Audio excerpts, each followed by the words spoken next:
Hey everyone, this is Prince Watercress, and welcome back to Let's Play Fesher's Quest. We now know where Gomez is, and now we have to go to that UFO in order to rescue him. In order to do that, we're going to have the soldier on in the usually linear path the game has always given us. So we have nothing left to do but to get the whip out, destroy all these frogs so that way they don't give us a hard time, and then we should be able to make our way underground somehow again. It never changes. You always go in and out and in and out. You always go between the overworld and the underworld. And it does get rather repetitive. But the more progress you make, the more you get closer and closer to their final destination. And thankfully we don't have much more to go before we get close to the final confrontation. I'm also going to avoid these guys because this is a very short section. Now here, once you're here, you're basically on this island, and there's this little graveyard here in the center. You actually want to go to that huge grave because that is basically the finish line of the entire overworld. Almost said underworld right there. We've already reached the finish line of the underworld. We're done with all that. We won't have to go use bulbs ever again. All we have to worry about is just taking care of those purple enemies that go through the walls. And once you get towards that grave, you'll appear right in the UFO, where we'll deal with a host of new enemies, such as these little pink blobs with one eye. You're better off using the gun against them. The whip has no effect. They go down with 3 hits from the maximum power gun, from a level 8 gun. So you just want to keep shooting and they'll eventually go down. You'll still get power-ups from these enemies, even though the money, bulbs, and keys are of no use anymore. And you'll also be fighting these little spiked green things too. They act just like the slimes. So you want to use a whip to take them down, but in case you still need a weapon upgrade, feel free to shoot them slowly and methodically like you did the slimes in the underworld. Yet another new enemy here, these things with these little green orbs at the top. They cannot be destroyed with either the gun or the whip. The only way to kill them off is with the noose, and you only want to do that if they're really, really, really a bother. Otherwise, don't even bother. Also, the noose does not work on the final boss, so in case you need to use a noose to get rid of a bunch of tough enemies, feel free to do so. Speaking of tough enemies, we're going to be dealing with one really quickly. As soon as you go a little bit further to the north here, these guys, they will always shoot these little green fireballs in a certain direction, and they're really tough to dodge. And these things will always follow you as well. So whenever you see at least one, you definitely want to get a noose ready to destroy them as soon as you're able to. Once you've made like good enough progress away from them that yet you know you won't be able to dodge their projectiles. And thankfully they can't shoot through walls. So that's always a good thing. And of course that thing's going to be off screen soon enough. Thankfully the path through the UFO is really linear. There are some forks in the roads, and in case you need a direction for which direction you need to go, you'll know. But I do follow the path, so as long as you watch what I do here, you should be fine. For now though, just follow the path, take care of the enemies as you see fit, make sure not to touch any weapon downgrades, and everything should be golden.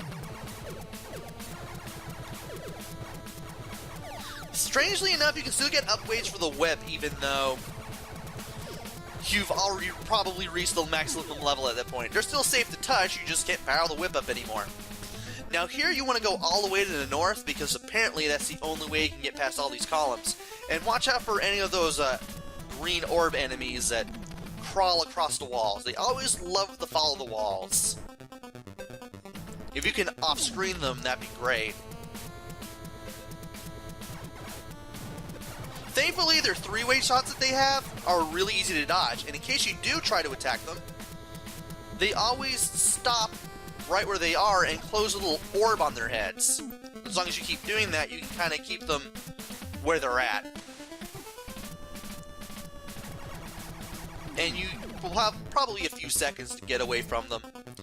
But more than likely, you're probably going to need to use a noose, though. Also, don't go left there, because that leads to a dead end.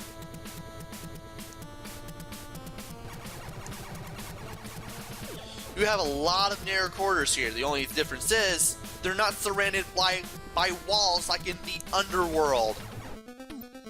While that is good for you if you want to use your gun, things like those triangle projectile-like things, the enemies that shoot those things will still get in your way, and there won't be any walls to stop them.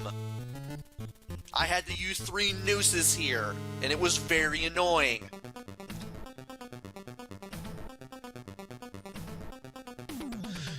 Don't be alarmed if you have to use a potion at any point within the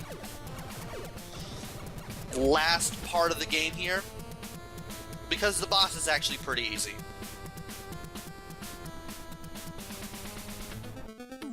And now that we got that gun downgrade out of the way, I should mention that the music we're hearing is the actual boss music from all the bosses that we fought before. We get to hear it during this one last little set of quarters here. And I still hate those things. Thankfully, this game was easy to get through the more I played it and the further I got. And I thought that thing would not shoot at me. It did. You have to get a really good distance away to avoid enemies in this game, and to keep them from shooting at you from well across off screen. That's one of my biggest complaints about this game. I like the sound, I like the control, kinda. I like the music especially because Sunsoft did some really good stuff with the NES 8-bit sound chip system that it had. They always did some real fine work. If you've seen my Let's Play of Gremlins 2 The New Batch, which was also a Sunsoft game for NES, you probably would have figured that out. And I did that game almost 2 years ago. Anyway, we're now in this huge hall, and you actually want to go all the way to the southwestern corner of this room, because the corner there that leads out of it due west is our way out of this little part of the UFO. So we want to use that corridor. We're now at the southern end of the UFO now. You can kind of see the vastness of space outside of the UFO now. You can kind of barely see it, but it's there. You can see the stars and everything. And here is where we'll meet yet another fork in the road. Now you know to the right of where we are, there's a dead end. You want to go towards it. And you want to avoid this new enemy in the process, these things that will follow you and try to grab you with its claws. From here, you want to go east. Don't go south because, again, that's the dead end. You should be able to avoid these little green things that are slowly homing in towards you. Just give yourself enough distance, they won't really give you such a pain in the neck. And then we got this thing again.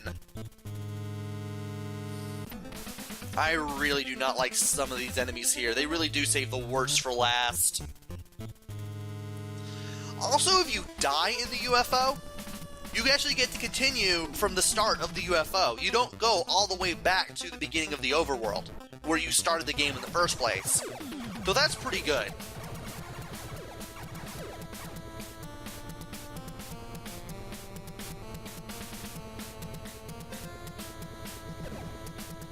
Now we got more of these little spike things that act like the slimes. Now, I believe from here, you want to take the upper path, or you can take either path, it doesn't matter which one you take, but you still want to go north from here, towards this second maze. And of course we got these things again. And I didn't think I would get hit. Thankfully I have more than enough potions. Of course I got 2 left though. And that's okay. Where we're going, we don't really need potions. And thankfully, it's just this short path that leads all the way to this final chamber. Equip the whip, equip the invisibility potions, and get ready to fight. Use an invisibility potion, and stand in the center so that the whip can take down these 2 turrets in the center. You want to take care of these first, because these things will drive you mad. This boss is some sort of weird little super weapon-like thing that can shoot lasers as well as this little homing shot. If you stand just right of center, just to the top right of where you can go, pretty much where I'm standing, you can equip the missiles, and you can shoot at this thing. Don't target the turrets, don't target the little fireball that tries to home in on you.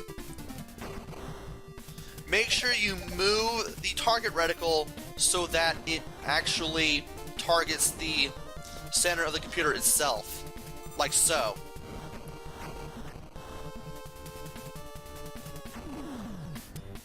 Once you have that target reticle centered, that's when you can fire the missiles. Just stand there the whole time, and you'll take care of this final boss. It's really, really easy. That fireball that keeps going in and out of that little hole next to where the weak point is, that thing is very fast, and it will home in on you.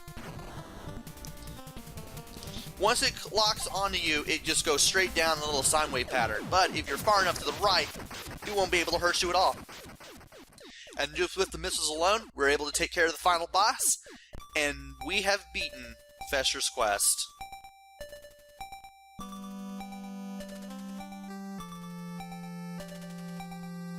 We no longer have to deal with frogs, or jumping bugs, or blueberries of death, or slimes, or any sort of the thing. We've saved Gomez, we've saved a whole bunch of other people that got abducted, and we have beaten the game. And we get to hear this awesome music one last time. So what do I think of this game? Well, it sounds and controls okay. It's just that if you don't know what to do, it can be a pain in the neck. It's not that very intuitive, even though the way you can go is basically on rails. And if you die, you will have to make your way all the way back to where you died and then try to continue from there. Then you have the weapon downgrades, and oh my gosh, those things are really, really annoying. They are perhaps the most annoying part of the entire game. There is nothing worse than having to pick up a weapons downgrade. And, well, it's easy to deal with if you're on emulator. All you have to do is rewind if you're using EmuHawk, or load a save state if you're doing that. But if you're on the console, you really have to farm for another weapon upgrade, and it's just really, really annoying. And that's one of the worst parts of this whole game. Thankfully, I was able to persevere through this and just finally make my way onto the UFO and destroy that final boss. Do I recommend this game? Kinda. It depends on whether or not you want something that would be considered Nintendo hard. But it's really not as bad as a lot of people make it out to be, especially the angry video game nerd. So, if you're really interested in this game, and of course you don't know what else to do, watch a Let's Play like this one, get on game FAQs. Oh, speaking of FAQs, there's also the building parts as well. It's really, really easy to get lost in those as well. because everything looks so drab. And I know they were trying to go for something rather ambitious with that because, 3D corridors in an NES game is awesome. It's never been done before. Even though it's kind of, sort of, maybe been done on Atari 2600. But they didn't really differentiate all the screens in those buildings. It's just a black ceiling and floor, really gray walls, different color trim depending on which building you're in. There's really no sort of landmark to show you where exactly you are. And you may think you may reach the exit door when in actuality you went back to the beginning and you have to waste another key because every time you use a key you lose it forever. What, do those doors like eat keys or something? I don't know. But that and the weapons downgrades are my two biggest gripes with the game. So again, do I recommend it? Well, if you're looking for something that can be considered Nintendo hard, it's really not that bad. And even if you have like a passing interest in it, if you watch a Let's Play like this one, or if you go onto game FAQs, especially for those maps, because I definitely needed those for the corridors just to describe how to get through them and everything, much less actually get through them. As long as you arm yourself with some knowledge, you should be good. And that's basically all that I have to say about Fester's Quest. And that wraps up another Let's Play. So, I hope you guys enjoyed this as much as I did. Of course, you probably enjoyed it much more than I did because, trying not to lose my fully powered weapons and everything. That's a hoot. More than likely, you'll probably enjoy it more than I made it. And hopefully, I will be back with another game. Don't know what it is. Then again, I never know what it is. Usually. So, this is Prince Watercress. Until next time, take care, stay safe, thanks for watching, and see you guys later.